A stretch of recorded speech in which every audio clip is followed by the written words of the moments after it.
You know what the NHL absolutely hates? And I mean, like, really can't stand? Anything distracting away from the games.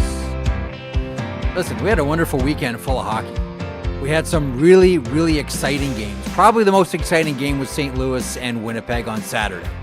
I still think the best actual game, as far as quality of hockey over 3 periods, was Minnesota-Vegas last night. But in anticipation of tonight, where the Montreal Canadiens will face off against the Washington Capitals, where we'll see the Battle of Florida as well, and the Edmonton Oilers facing off against the Los Angeles Kings, to say nothing of Dallas taking on Colorado. Dominating headlines. The, how shall we put it, Zach Phillips, the tornado in the trailer park today. Jim Rutherford. Bull in a china shop. Jim Rutherford. Just tornado right down the middle of the trailer park. Hold on a second here. Let's talk about some things. Maybe speculate on some things that probably shouldn't be speculating on publicly. Is this thing on? Is this microphone working? Did that? Oh, it did. Okay, yeah, and now everyone. Okay. We got a lot to get to today, and Bruce Boudreau is going to be stopping by. Now, the Gabby interview I recorded about, around an hour ago, Zach.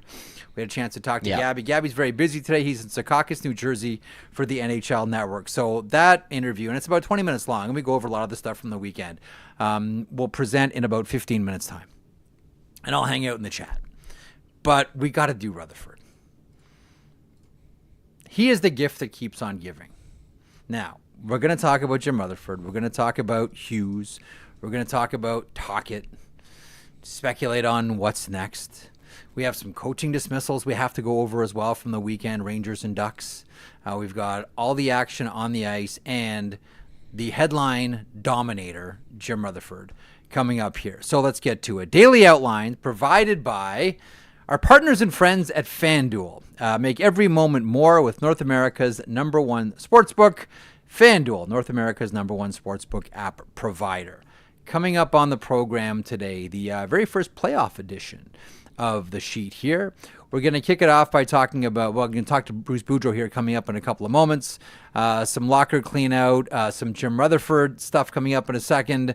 Can you tell who wrote this one? It is Zach. Leafs thump Sens. I had to take advantage. Leafs thump Sens. I'm gonna make my puppet host here say this. Leafs thump Sens. How many more times can you say it?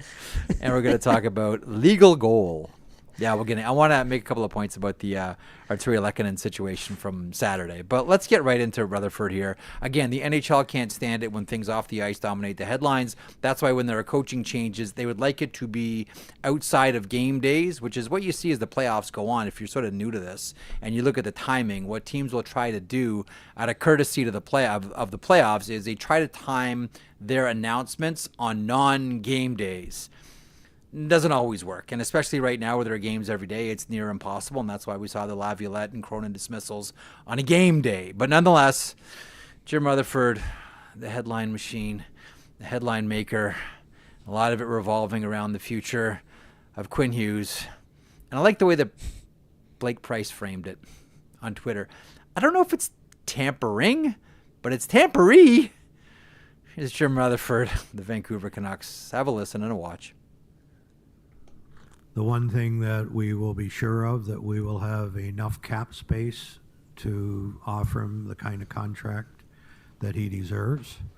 That's the one thing we can prepare for. And it may not boil down to money with him. You know, he said before he wants to play with his brothers. And that would be partly out of our control, in our control, if we brought his brothers here. So there's many moving parts here. Agree 100%. This franchise cannot afford to lose a guy like Quinn Hughes, and we will do everything we can to keep him here. But at the end of the day, it'll be his decision. Well, we got to be careful with tampering here, so we'll just leave it at that. I probably crossed the line, anyways.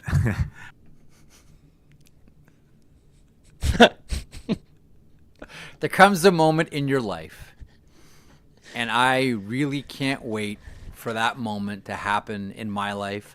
Zach, maybe you can't wait for this to happen in your life. To everybody in the chat right now, maybe you're waiting for this to happen in your life. Everybody listening, everybody watching, there comes a moment in your life where you wake up and you say, IDGAF. And that's how I'm going to live the rest of my life. Wake up and put my pants on and whisper to myself in the mirror, IDGAF. I can't wait for that day to happen. Zach, maybe you're the same way.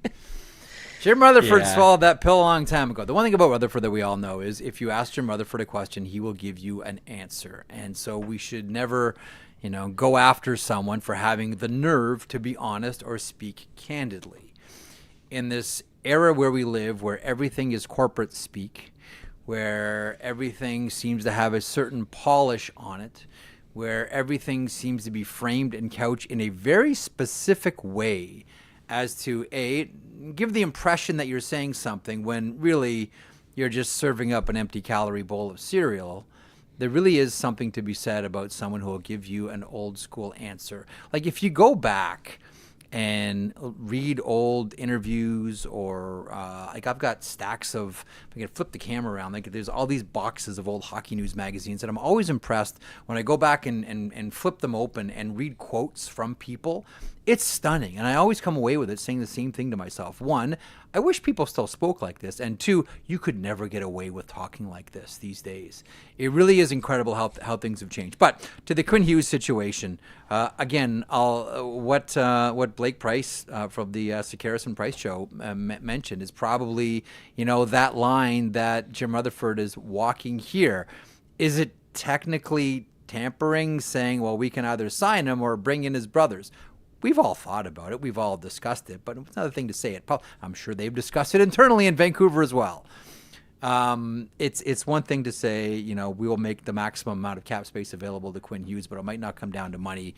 It might just be this guy wants to play with his brothers somewhere down the road. That's not a surprise either. I think we've all wondered about that. Like the moment the New Jersey Devils selected Luke Hughes 4th overall, we all said, okay, is Quinn on the clock? And at what point does he go to New Jersey? Does he make it to free agency or is it a trade? So it's not as if we all haven't had that conversation. Is it tampering? I sent a text to someone from one team who said, we're just having that exact conversation right now about this. And what do you do if you're the New Jersey Devils after hearing that? My first thought is now Quinn Hughes. Because now this has become a story. Like when you get lobbed a question like that from the media, you can do one of two things. You can, because it's a hot question. Make no mistake about it. Like there's a fire emoji attached to that question. That's like, I'm gonna send this question, attach a fire emoji, boom, hit send. That's what that is, right? You know what you're doing when you ask that question. So there's a flame attached to the question itself. You can either extinguish it or you can pour gasoline on it. Zach, I'll turn the recreation over to you. Did Jim Rutherford extinguish that or did he pour gasoline on it? No, he did what my dad does in the summer when he's starting to fire, and he takes the Tim Hortons trays and he just threw them onto the fire, and then he came in with gasoline and a blowtorch and lit it up way bigger than it needed to be. I appreciate him from our side of things doing that and answering the question that way because, well, here we are 10 minutes into the show, and that's the biggest thing we've talked about after the first weekend of playoff hockey, but I thought about Quinn Hughes too. That was the thing that like you just brought up there. He hears that, and he's probably sitting there going, "What the fuck, Jim?" I'm going to be asked about this nonstop now. And the thing is, every question. The summer's not even going to make it go away, right? It's not like okay, yeah, we're done now. The summer can come. No, like this is Vancouver's a hot market. Like that is going to be asked all the time. Like what's well, the there's end no game here games to be asked about here either in this. Like he can't be like, hey, I'm just here to talk about hockey. Quinn, there's no hockey This is what you have to answer because there's no other distraction for you. Like, you have to take this head on. Like, if I was Hughes, that probably is not helping the situation here. Or also, let's just take like the tampering aside. Imagine that conversation too. Like, hey boys, come play with me in Vancouver. We just dealt with what we did all season long with the Miller and Patterson drama, and then these guys went out there and said, yep, there's beef with them, and that came from Jim Rutherford, who did the sit-down piece and said that. And then you hear in the presser today, yeah, we're open to trading EP40, or like we'll listen to offers on him is the better way to put it. And then he says this. Now Quinn calls his brothers and says, hey, the hard way to do this is you two coming here, but let's make it happen. Like, even like just tampering and how the logistics of things aside, you think that's like the most appealing pitch to them in all of this as well? That was like kind of my next thought after that. I can't imagine that opens the doors to them being like, I would love to go play in Vancouver. That seems like a fun spot for me to go and deal with, the media every day and stuff. Like, I'm not throwing stuff onto the media here saying they make people's lives difficult, but just after this situation, it's like, that doesn't seem like fun. That doesn't seem appealing to me. The other point is, like, which team right now would you rather play for? Which one has like the brighter future from here to the next 5 years? It's the New Jersey Devils. Yeah. Like, what are you walking into? Like, I don't even think that's something that gets entertained. I think it's something that's like saloon talk. That's just like what you and your buddies at the bar. Can you imagine if we had the Hughes brothers together? But the plot twist in Vancouver. Dun dun dun dun dun. Yeah, 3 more.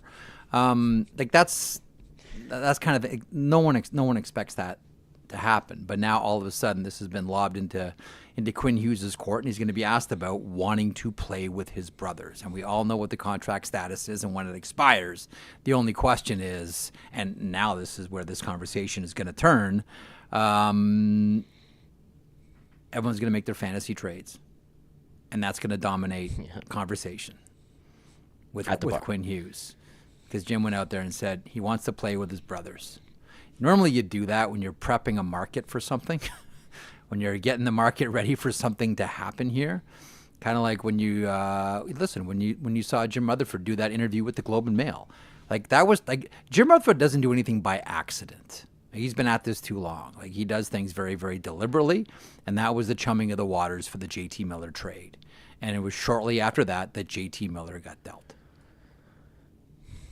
That's a good point. Yeah, you did kind of warn us on that one as well. Like, hey, maybe some of these things aren't just done. We talked about it on the show. Like, hey, he came out and admitted there was all that speculation. It's just the media stirring this up. It's a narrative. And then Jim Rutherford was yep, no. They don't like each other. Yeah, and by the laid sounds the groundwork for by the there's sounds a trade. By the sounds of things, like it may have, like the way you heard Rutherford talk about it today, about how it wasn't just isolated to those two individuals, and how it got all around the room and ruined the chemistry. Yeah. Like, it was bigger than we thought.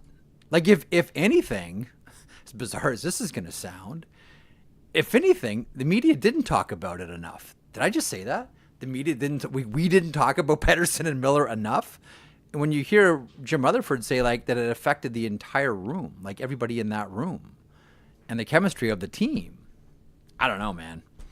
Hell of a presser, and they're not going to exercise the option on Rick Tocchet, essentially sending that into his court. So now you can make the argument that they've sent one tennis ball into Rick Tocchet's court, and they've sent another tennis ball into Quinn Hughes' court now. Yeah. All in one press conference. Yeah, just exciting way to go out and end the season. It's good Zach, for us to talk about, but Zach, it's Monday.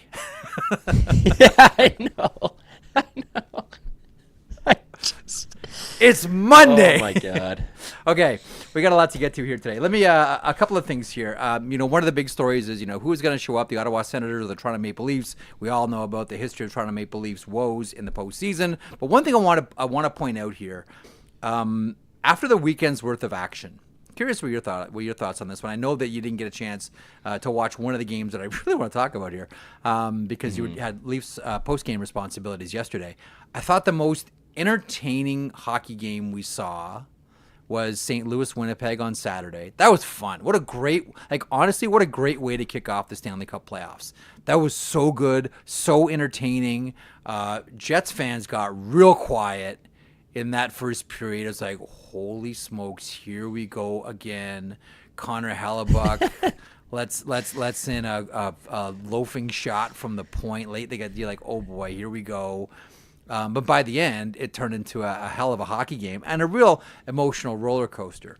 But if you're just someone like, I don't have skin in any of it, I just want to see good games. Best game I saw shouldn't be a surprise. These two teams for the last 5, maybe 6 years, whenever they get together, they're really, really good games.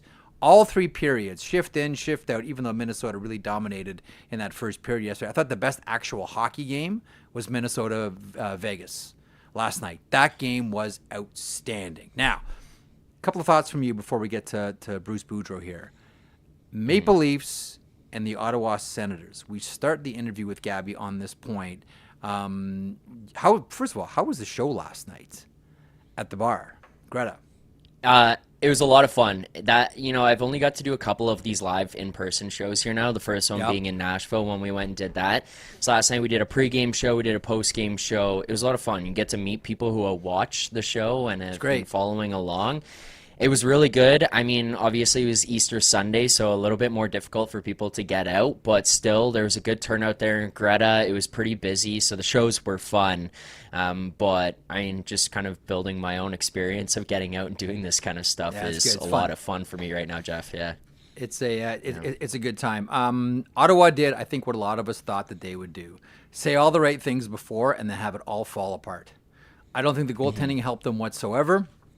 I hate to be right about this thing about Linus Ullmark and big pressure situations. Now, you can look at all the goals individually and say, like, oh, man, like, how is he supposed to save that? Oh, that's a tough one. Oh, man, that's a tip. Oh, that's a deflection. Oh, this was point blank. But somewhere along the way, that team needs saves and needs Linus Ullmark to be a superstar goaltender. And you can reason away all the goals. And Maple Leafs got some really, really great looks last night on Linus Ullmark. But I walked away from that going, there it is again. Like, you need your goaltender. I keep you in or steal you a game. And that wasn't there. But then the Ottawa Senators did themselves no favors, just taking all that energy they had and enthusiasm and running all over the rink. Running all over the rink, chasing hits, chasing, getting licks in on guys. And I got to be honest with you, outside of a couple of moments with little eruptions by the Maple Leafs, real discipline by the Toronto Maple Leafs. Like, almost, you could say, like, and I've never said this about a Leafs team in the postseason, kind of clinical at times. Mm-hmm.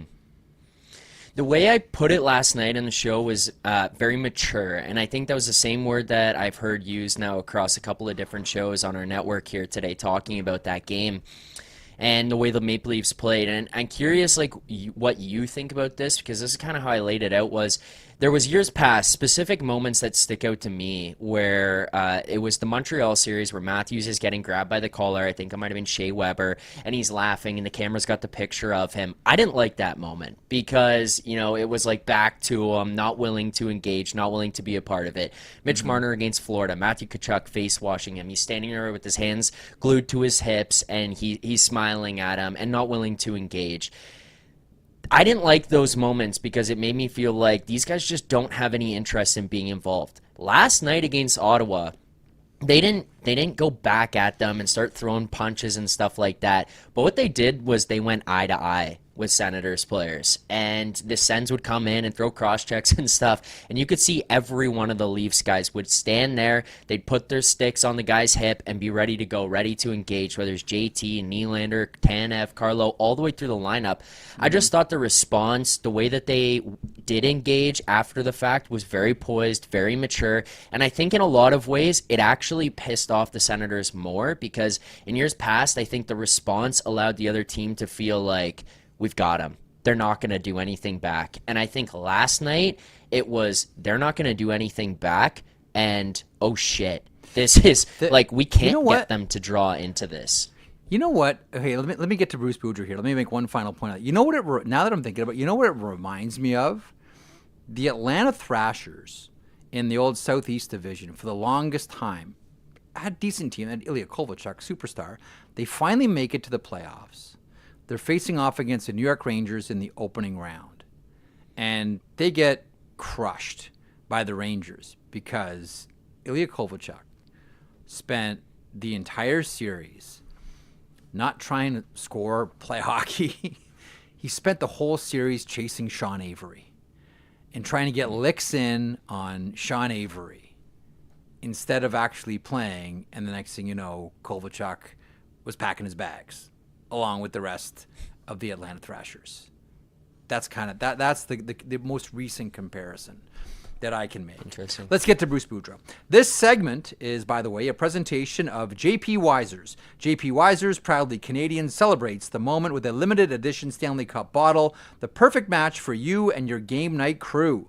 Because the playoffs are best enjoyed with great whiskey and good company. Now, you and your friends can lift the Stanley Cup bottle for Canada with J.P. Wiser's, the official whiskey of the NHL for 165 years. J.P. Wiser's has been woven into the fabric of Canadian celebrations, bringing people together to raise a glass to the passion and pride that fuel Canada's game. Again, this interview with Bruce Boudreau, recorded about an hour ago. I'm just going to go hang out in the chat for a while. So join me there as you enjoy this interview with Bruce Boudreau. First off, Gabby, how is lovely Secaucus, New Jersey today? You know what? It's about the way Secaucus is every day. There's not much sun, and it's a little dreary. But I mean, it's got a nice skyline where you can see into Manhattan. But that's about it, right there. So it kind of sounds like teams that are 0-1 after the weekend.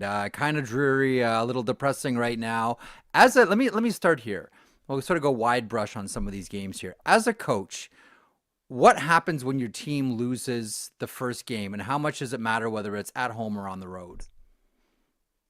Well, I mean, I think it's a lot easier if you lose the first game on the road, as long as you learn from it. I mean, that's the biggest thing to me.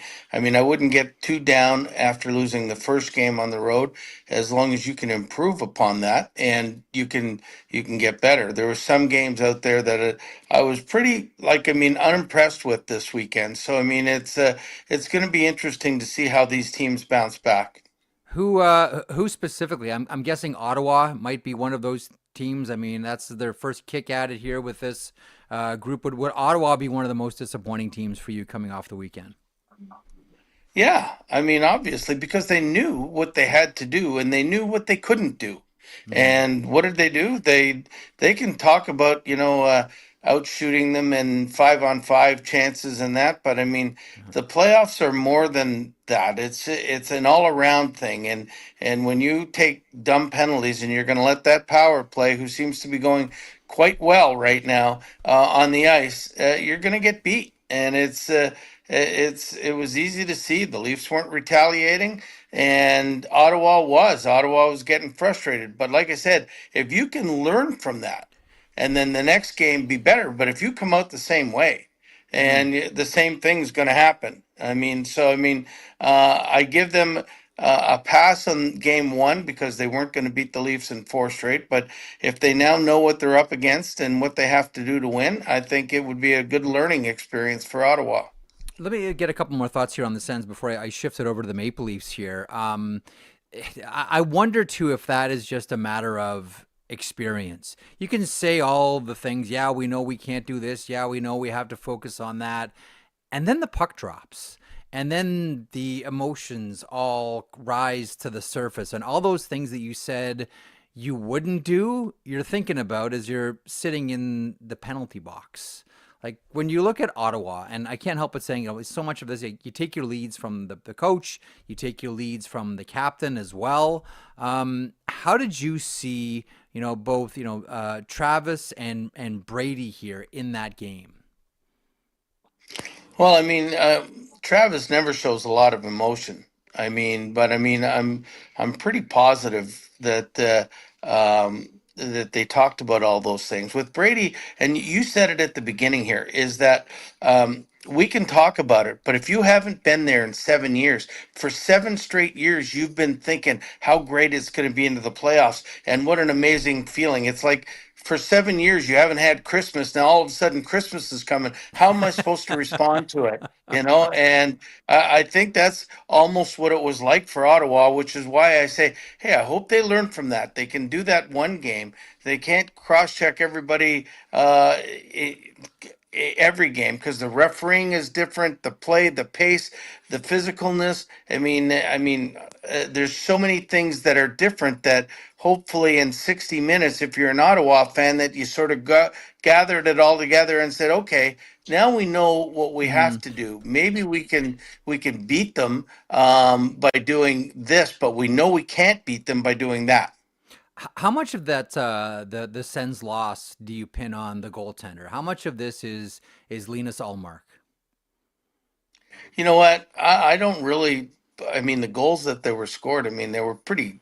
Like goals one and two were wide open chances. Even if you score Hmm. 4 goals on the first 10 shots, I mean, I thought the sixth goal was weak. I think that's the one Highmore touched a little bit with his High tip, yeah. glove. Yeah, the high tip. But I mean, I think he should have had that. But I think mentally he was like, "Oh, we've lost this game."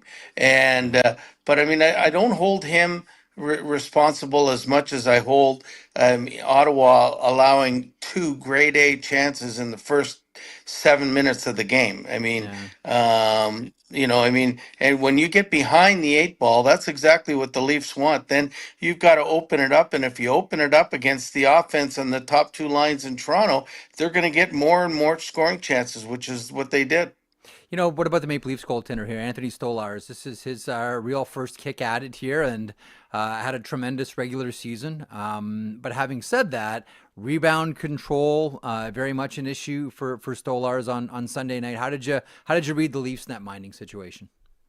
Yeah, I thought it was. I didn't think it was overly great, but I thought it was a learning experience that he got away with in his first game in the playoffs, and he'll know better. Like the rebound control will be better. I think he won't have as much movement in the net the next game because he got the butterflies out, and I think getting a lead when you're Anthony Stolarz is you're playing with a little bit of found money rather than if all of a sudden the first shot would have went against him, would have went in against him, and he hadn't played in a playoff game before, he might be going, "Uh oh, what's going on Hmm. here?" So I mean, it's I think he got away with one a little bit, and I mean he can look back and if like I'm a pretty positive guy, so I would have been looking back on chances and shots on goal and come away with it and said, "Hey, listen, I did pretty good. Allowed one in the first, one in the third, so I'm pretty happy with myself. But I know I can do better, You and know, that would be a pretty positive thing going into the next game." pretty much all the big boys for the Toronto Maple Leafs found the back of the net, save Austin Matthews here. But the one player who is, for whatever reason, such a galvanizing player, loaded with skill. The playoff production has been a criticism in the past. You have a thought on Game One from Mitch Marner with 3 points last night? Yeah, I think it's great for him. I think, boy, is he proven everybody like. I mean, I don't know Mitch at all, but he seems to be the guy that says, "Okay, I'm not signed. You don't think I score in the playoffs? I'll show you guys. We'll see where this goes." Because he has a lot of faith in his ability, and I mean, it comes to the forefront as a coach against him. I always thought he was the best player on that team. And I mean, Hmm. he creates the most. His passes are so good. Like Austin Matthews, you had to worry about because he was the finisher. But Mitch Marner was always the guy he was either killing a penalty or he was creating an opportunity. And obviously the playoffs haven't gone so well for him or the whole team for that matter. But I mean, this whole year, it's like with 100 points, he's putting it on his back and saying, "Okay, let's." We will talk when this thing's over, but if you didn't want to get me, you're going to have to pay for me right now because he's showing how Uh, good he can be. every game the price goes higher and higher for Mitch Marner, Bruce. Every game that goes by is what it seems.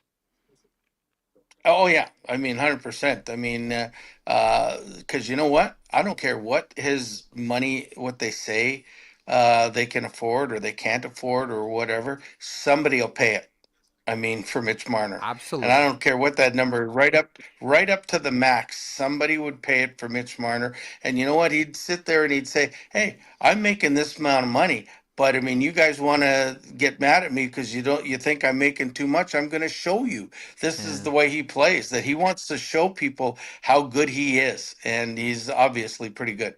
There is something though with him and the lure of being a Toronto Maple Leaf, and maybe you can say the Maple Leafs are relying too much on that. I mean, you can relate with this, Bruce. I mean, you played for the Toronto Maple Leafs, you played for Yeah. the Toronto Marlboros. Like, you understand that tug, that gravity that can exist between a player and that team for whatever reason. 100%. I mean, I always wanted to be a Leaf. I didn't want to go anywhere. I would have given my eye teeth to stay there my whole career. But and I think Mitch is of that same volition. But uh, back in the day, we didn't have as many people telling us what's best for him in his career.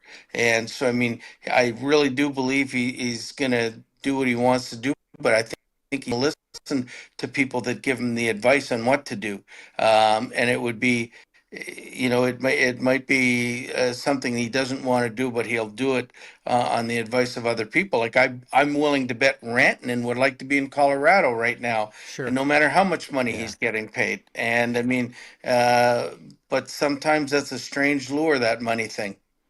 Let me ask about one of your other teams, the Minnesota Wild. Of all the games that I saw this weekend, the Minnesota Vegas game to me was the best hockey game. It might not have been the most exciting. Winnipeg St. Louis was, from the opening faceoff right to pretty much the end of the game, was excitement and lead changes, and it was a great game. But as far as just a pure hockey game, I think the best one I saw this weekend was Minnesota and Vegas. And Bruce, for the last 5 or 6 years, we always talk about how styles make fights. Styles make good hockey games too. And for whatever reason, Yeah. Minnesota and Vegas, I mean, you know what I'm talking about. Minnesota and Vegas, for whatever reason, Bruce, you probably understand it better than me, they just mix well. And every time these two teams get together, it's a really good hockey game. And we saw it again yesterday. Yeah, because I think both teams genuinely think they can win. And they both play. Listen, Minnesota is built a lot like what Bjorn would want. Is they're big, they're tough, and they're physical. And Vegas is in the built like Kelly McCrimmon and George McPhee want them, which is big and strong and tough. Yes. So it makes for a really good playoff game. I thought it was one of two playoff games so far this weekend that were actually good playoff games. Um, I thought the St. Louis Winnipeg game for Yeah. 55 minutes was a real good playoff game as well, where they played within themselves, but at the same time they played harder than a regular season game. So those two games were really good games. I mean, I thought like I said, Ottawa to me gets a pass for game one. I thought Dallas was horrible. They were exactly what I expected them to Yeah. be, and I like everybody in Dallas, but I just have not been a believer in them at all. And I think they really miss a Nathan McKinnon type player. They got a lot of great players, but Yeah. they don't have a Nathan McKinnon type player. I thought New Jersey didn't even belong on the same ice as Carolina, even though the score was relatively close for the most part. So I mean, I hope to see. There's a couple more teams haven't played yet, and see those games play and start to get into a groove of playoff hockey. One of those teams is the Washington Capitals, who we'll see tonight. I want to rewind and get to Winnipeg, but let me get your thoughts on the Caps, because we'll see the Caps and the Montreal Canadiens. And of course, we all go back to 2010 and remember that it was kind of a similar situation, a top team facing off against a team that just barely made it into the playoffs. What do you make of the Capitals this season? It's weird the way that, going into the playoffs, Winnipeg was a top team, Washington was a top team, but no one's saying that either of these top teams are going to win the Stanley Cup, and that's rare. Do you have a thought on the Caps and Yeah. Habs? Well, I mean, the Caps haven't played very well for the last 25 games. That's probably the reason being. I mean, the first 50 games, they were, arguably the best team in the league. They were Yep. definitely in first place right outside the gate. They had the best goals against average. They had nobody getting hurt. They had the same six defensemen played for 60 straight games.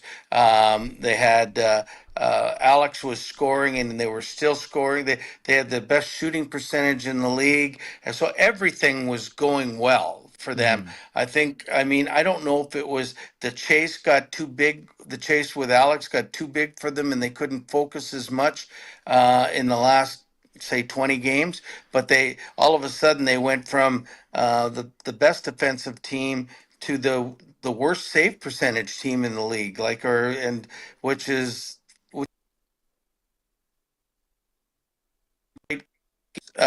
with 3 goals or more on them. So it was pretty difficult to understand. I'm really looking forward to see which Capital team we have tonight. I mean, is it the one over the last 15 games or is it the previous one? I'm thinking you'll see the one of the previous 15, the first 50 games rather than the last 32.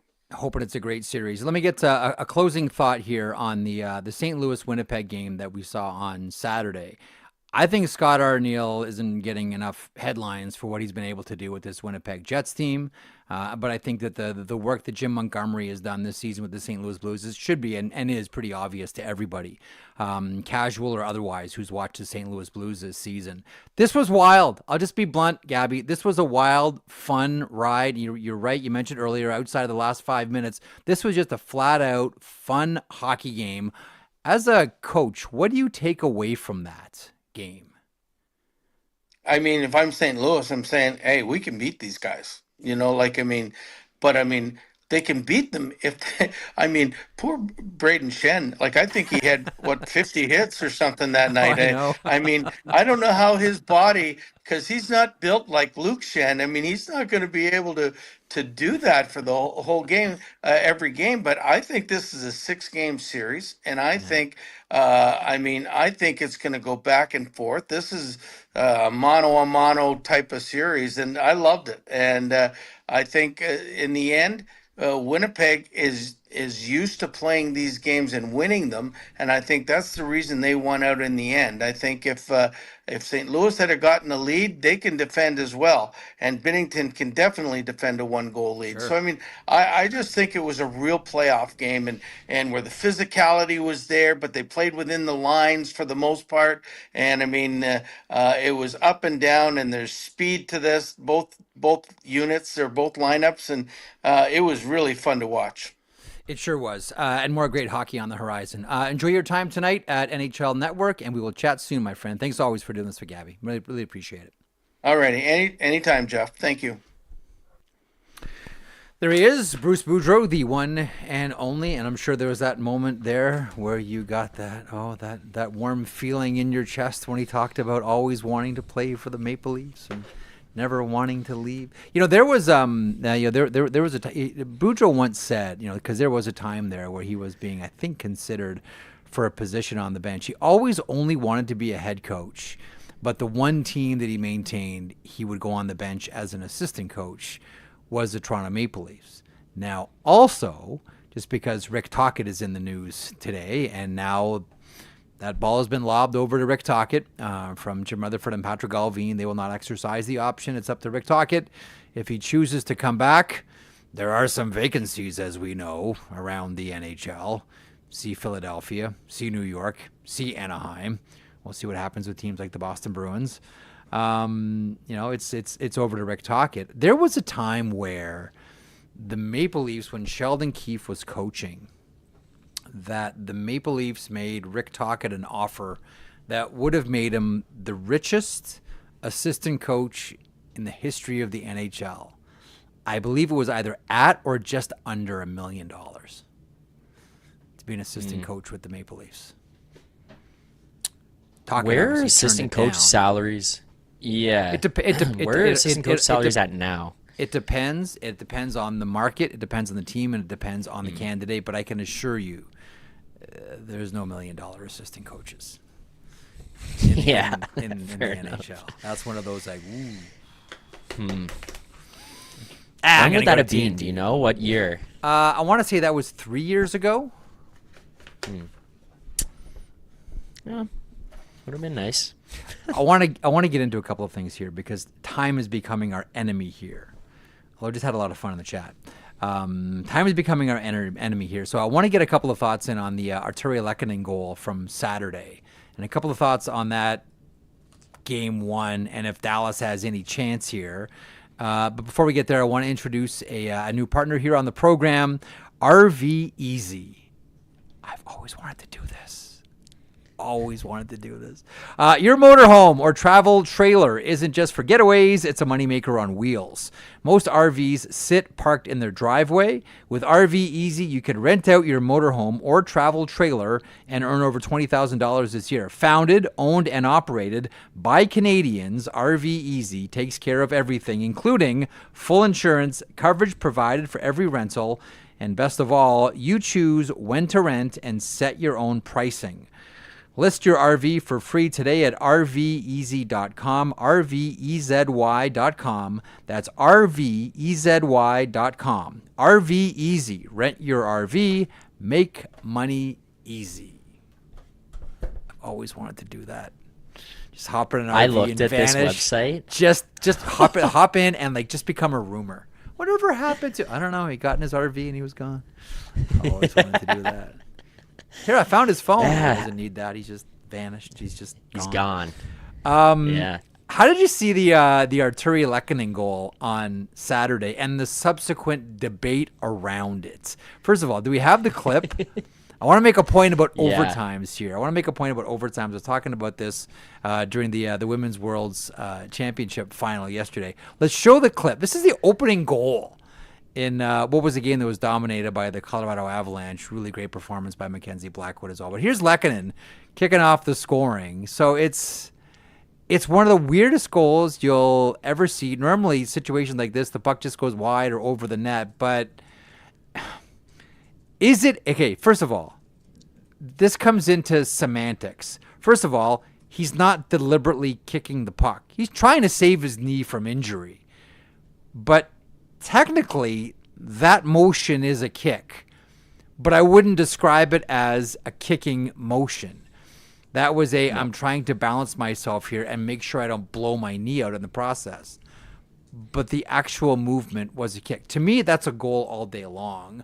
Obviously, to the officials, that's a goal all day long. I think to most sane people, that is a goal all day long. Here's the one thing that I'll always say when I thought about this, because a lot of these goals I look at and say, do you want that goal to be a Stanley Cup winner? How would you feel if that, because now we're in the playoffs, so I always look at this, like every single goal that goes in, I'm like, how would I feel if that was a Stanley Cup winning goal? Like every single goal, I don't know what it is. I'm just wired that way. And I looked at that one, and not only did I like it, I loved it. And here's why, Zach. This is my thought and has always been my thought. For 60 minutes, I want goals to be clean and beautiful and precise. Like I want them to be like highlight goals. Like I want to look at like, oh yeah, that's a goal. But I like overtime to be stupid. And I want overtime to be chaos. And because of that, whereas I want really pretty goals for 60 minutes, I want ugly goals in overtime.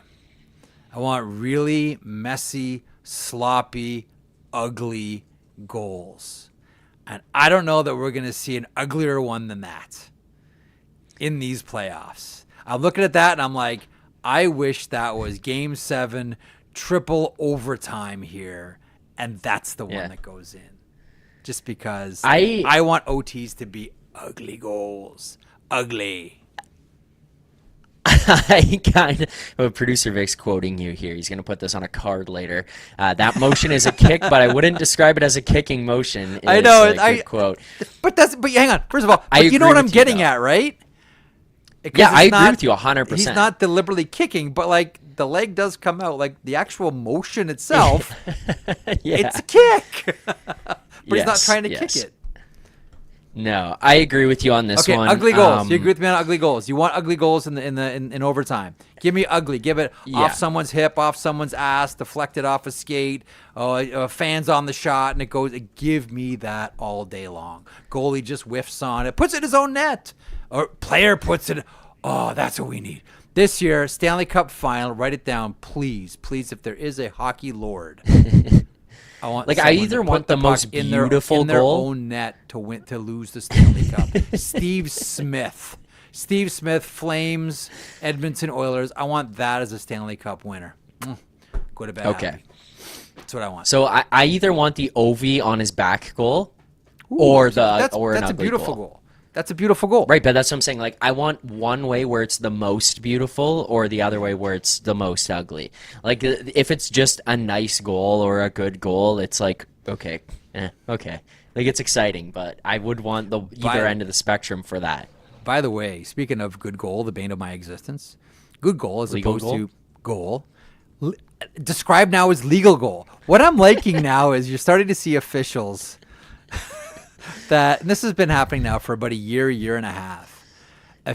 Some officials trying to go out of their way, and we've seen some really awkward pauses because of it. Try not to say good goal. I'm liking And by that the my way, phone blows up when these happen. to everybody who still like tweets at me and DMs me and texts me, I love it.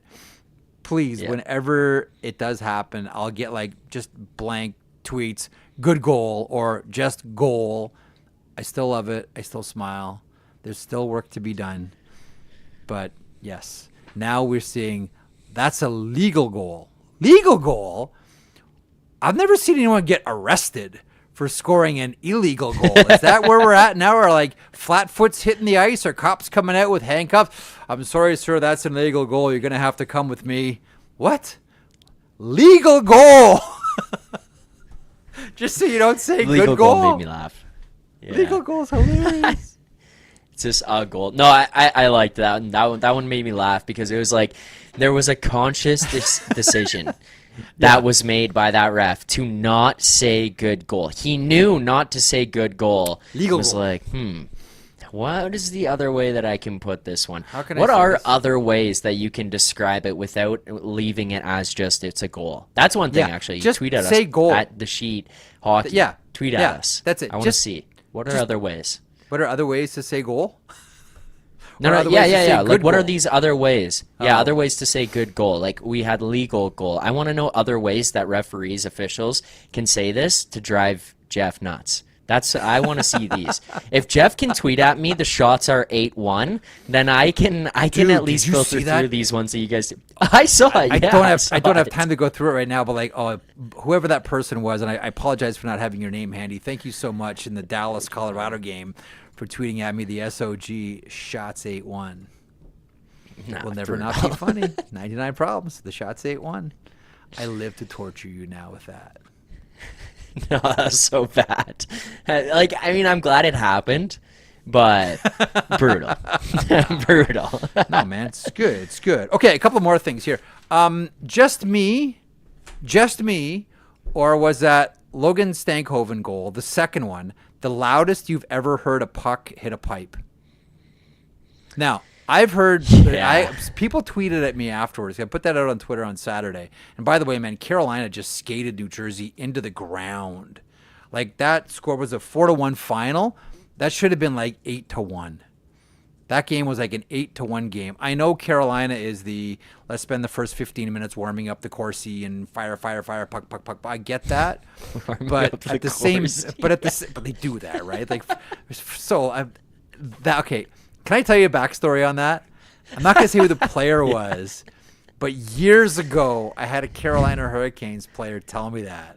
I'm like, so what do you guys like? What's the strategy? Like, first period for Carolina, he goes, you know our team. We're team analytics. We spend the first 15 minutes warming up our Corsi. That's what we do to keep everybody happy.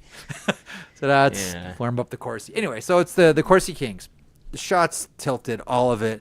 Carolina just skated New Jersey into the ground. I know no Hughes. And then the injuries, whether it's Dylan and Luke Hughes and Cody Glass gets hit by his old goaltender who's trying to chop someone in half with the paddle. It's just like New Jersey couldn't get out of their own way after a while. Yeah. And Logan Stankhoven, who I really cheer for. I really want Logan Stankhoven to have a great playoffs. I really want, Logan Stankhoven to really distinguish himself here among some, really high-end talent with the Carolina Hurricanes. And he's going to get every option to do so, every chance, rather, to do so. But that second shot, that, honestly, I don't know, whether it's just like, I don't know, do they sweeten the sound at Lenovo? Like, I don't know. But that sounded so loud. Did that not strike you at all? Or am I the only one that pays attention like how loud the pipe is or the crossbar is? First of all, it's my favorite sound in the NHL. It's my favorite sound in hockey, so I'm particularly sensitive to it. But man, that was fierce, man. Just me? No, I'm glad that you see these and notice these things too, because I do. And my roommates, my girlfriend, whatever it may be, they're like, what are you talking about? How did you notice that? Like, I'm viewing all the game, but it was the other day you texted me about something about like the lighting in the game. I was like, thank God you saw this too, because so did I. And everyone else thought I was nuts for this. Yeah. But I was going to ask you if there was anything to that. Now, you saying this is at least maybe confirming that you don't know the answer. But, like, I don't. Is there something to that where mics in arenas are jacked up or the ones over the glass are tuned up? Because I'm gonna ask I noticed that as well.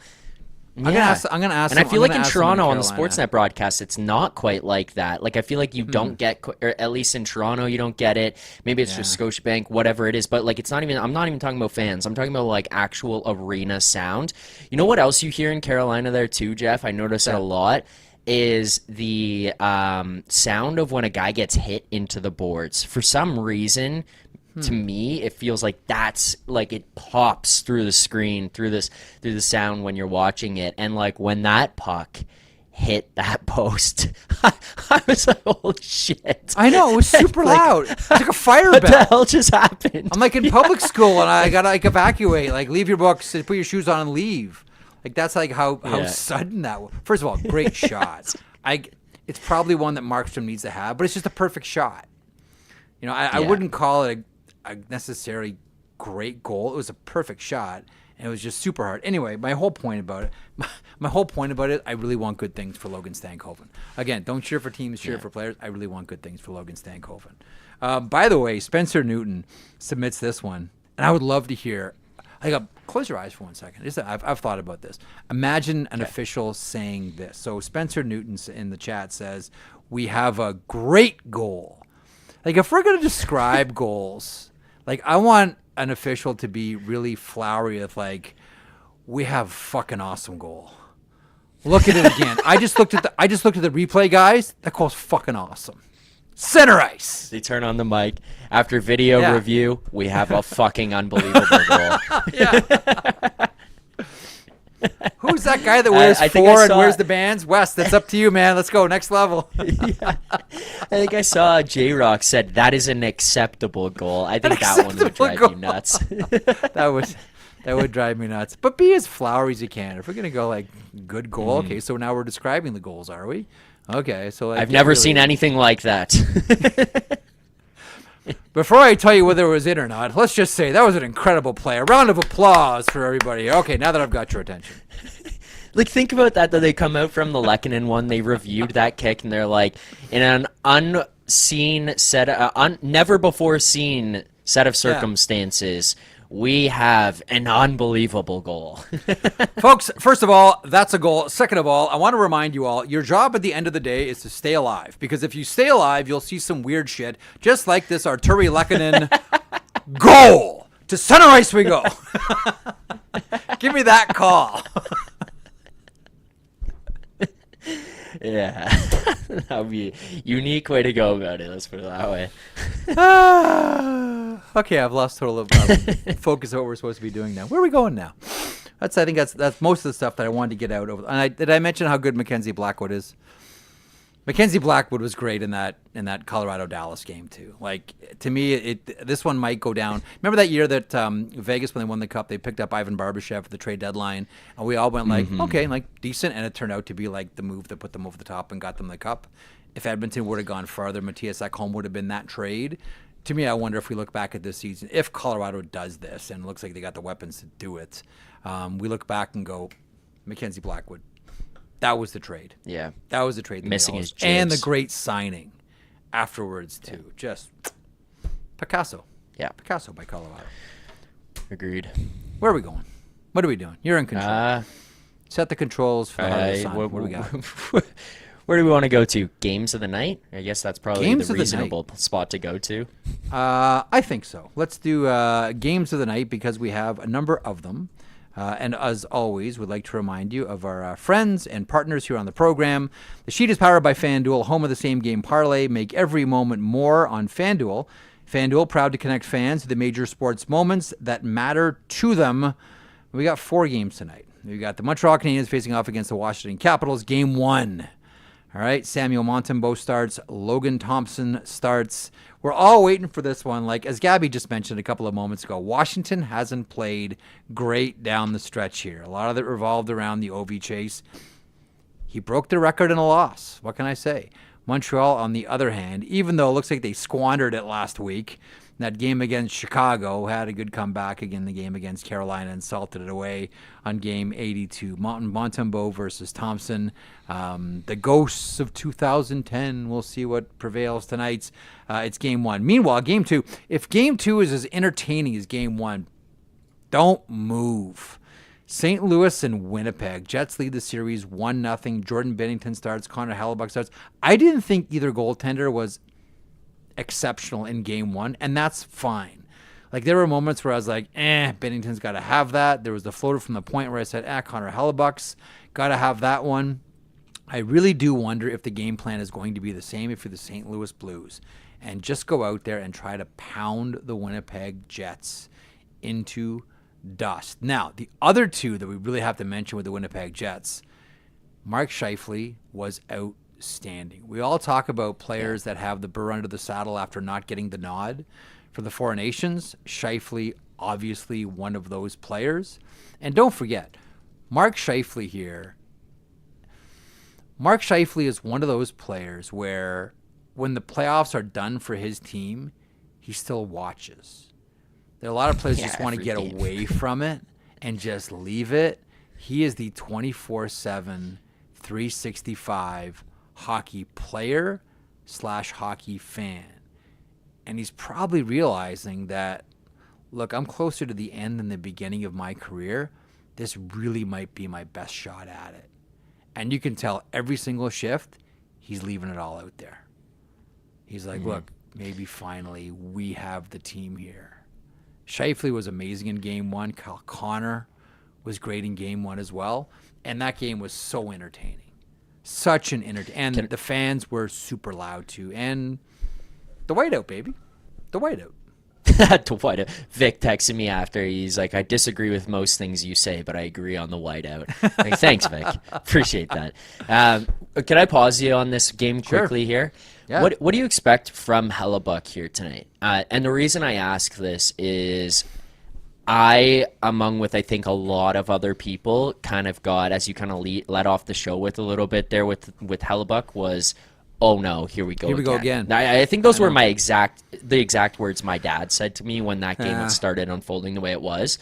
Yeah. They got it on the rails and they won that game, but I mean, let's call it what it is. It's not the prettiest game for Connor Hellebuck. It's not the one he's going to look at and ask for the DVD of at the end of his career. But how do you kind of see him responding tonight? And I'm not like I'm asking you on the spot here, like a prediction. You think this is Hellebuck bounces back? He's dialed in. You can't beat him tonight. You think there's another shaky one in him? Like, what are you expecting? Because the body of work he's put together here so far, it's not like he's a choker in the playoffs, but he hasn't been necessarily Vezina Hart candidate kind of guy in the playoffs year in, year out. It's really hard in the NHL to steal a game. I think you can expect a goalie to steal a period, to steal 2 periods. It's really rare to steal a game. Considering the story that's been there around him in the postseason, and many have wondered, like, if by the time the postseason rolls around, if he's just flat out tired. That guy plays a lot of games. Like, I feel bad for Eric Comrie. Can I get in a couple here? Yeah. Can I get the playoff spot already here? Like, can I get a couple games in? I think that eventually, somewhere, if the Winnipeg Jets are going to have a run, he's going to need to have that statement game, not unlike the guy that he's staring at 200 feet away in the St. Louis Blues net, Jordan Binnington had at the Four Nations. Remember, going into the Four Nations final, that Canada-U.S. game, what were we saying about Jordan Binnington? One of the things that's baked into the pie is one bad goal. And when you're Team Canada with Jordan Binnington, you have to know that you're playing, in your mind, down a puck. Because there's going to be that one bad goal. And in that game, there wasn't that bad goal. And that was a game where all of a sudden, even though even though Jordan Binnington, the season previous, probably was a candidate for the Vezina Trophy, outside of that Stanley Cup final in 2019 when the Blues won, we've kind of looked at Jordan Binnington and kind of said, like, he's good. I wouldn't confuse him for a great goaltender. But now that conversation is done. Like, he's silenced everybody. Connor Hellebuck's got to shut some people up now, right? Does it mean steal a game, steal a series? Hard to steal games, man. It's hard to steal games in the NHL. But somewhere along the way, he has to have that moment where he quiets everybody up, where he shuts everybody up and says, like, you know what? That story about me is over. That's what he's got to do. Game 2 tonight, St. Louis and Winnipeg. Colorado-Dallas, Mackenzie Blackwood versus Jake Ottinger. The Colorado Avalanche lead this series 1-0 after skating all over Dallas on Saturday. 5-1, the final there. Nathan MacKinnon, just too awesome in that game. 2 goals and an assist. We had a lot of fun with the Artturi Lekhonen goal and how great Mackenzie Blackwood was. They really miss Miro Heiskanen. Obvious statement. Like, he can't come back fast enough for the Dallas Stars. And if he can't come back fast, man, it might be a quick series here. And if it's a quick series, then look out. Because you don't win the Stanley Cup without having one quick series. Minimum one quick series that goes 4 or 5 games. Dallas is still an excellent team. Dallas is a really, really good team. I don't know that they can skate for 3 periods with the Avalanche.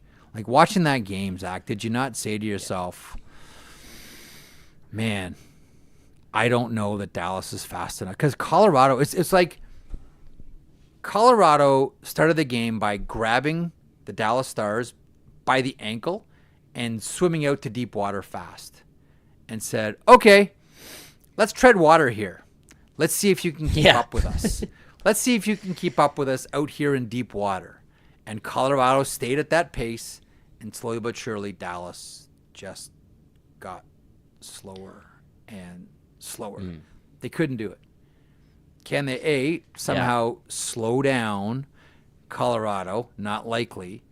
Or 2, keep up with Colorado? That's a tall order. That team plays so fast. That team plays so quick. Yeah. It was the waves that they came at them in, right? And it was like, in current form, I do not think Dallas has the ability to go head-to-head with Colorado at that. The other thing, too, you talked about how good Blackwood was, and we've had these goalie conversations. I mean, for me personally right now, hot seat Jake Ottinger. And it's not that he was the reason that they lost that game. Like, I'm not going to put blame on him, but you want the guy that for him. You want the guy that almost beat Calgary so many years ago. You want that Jake Ottinger.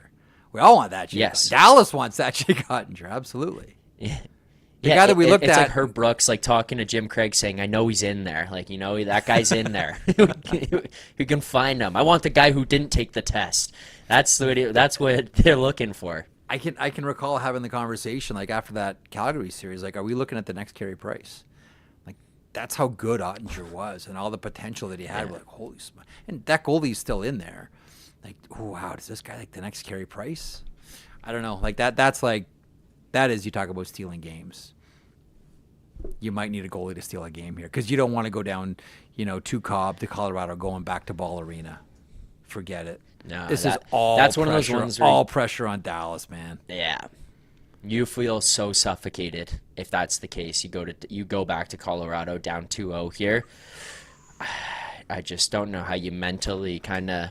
I mean, they're pros and anything could happen, but that's one of those ones where it's like you're in a hole and you're looking a long way up.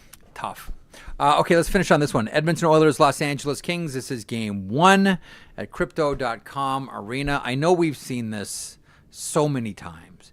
And at the beginning of the season, and even like into like Christmas, I was saying, I just don't want to see Edmonton and LA in the opening round.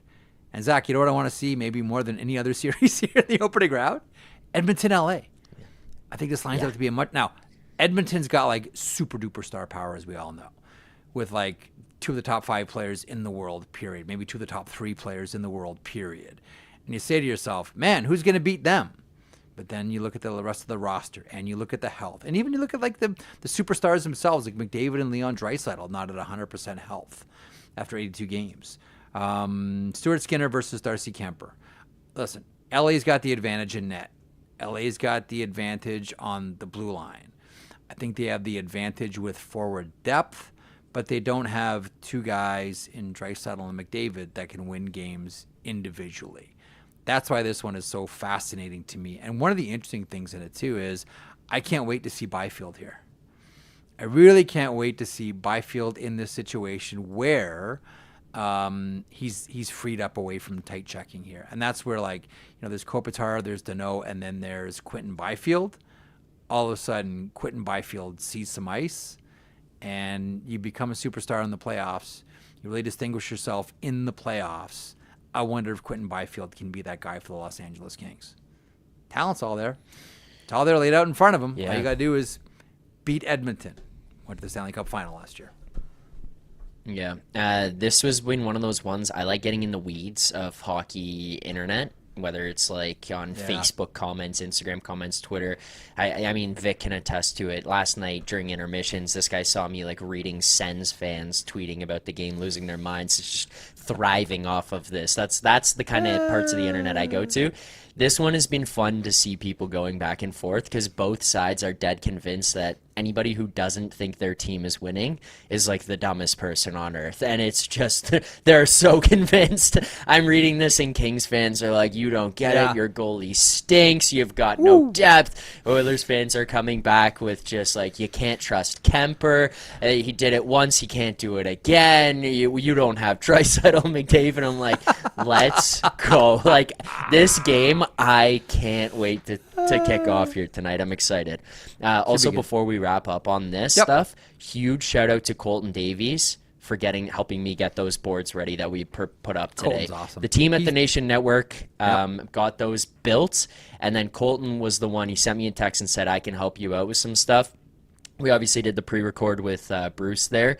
Mm-hmm. Colton was behind the scenes helping fire some of those boards together, and I didn't want to get through the show without thanking him for that and giving him a shout-out because he's the man. There's a lot of secret weapons we have around here, and he's one of them. You know what I love? And I get it from Colton every night? Western Hockey League updates. Yeah, I'm getting them now, too. I love it. So good. Oh, make it sound like I know something. Oh, Landon DuPont again, eh? Ooh, okay. Keep that in the hip pocket. You're the best, Colton. Thanks, pal. And listen, everyone who is part of the show here in the chat or listened or watched on YouTube, thanks so much for your attention. The program back tomorrow at 3 o'clock in the afternoon. I want to thank Bruce Boudreau for stopping by. Bruce on the NHL Network this evening. 4 games on the go around the NHL tonight. Enjoy them. And if you're bored, go back and watch the Vancouver Canucks press conference with Jim Rutherford just dropping flavor puck after flavor puck after flavor puck. Enjoy. And we'll be back tomorrow, 3 o'clock Eastern. Don't forget, Morning Cup of Hockey. It was hot this morning, too. Colby and Laz going at it. Look forward to that tomorrow morning, 9 o'clock. DFO live at noon, and then our show at 3. Pace yourselves, folks. Still try to get your rest. There's still plenty of hockey, but it's been great so far. We expect more great hockey tonight.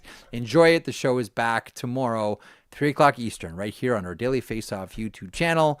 Click the like, click the subscribe, and we'll love you forever. Talk tomorrow.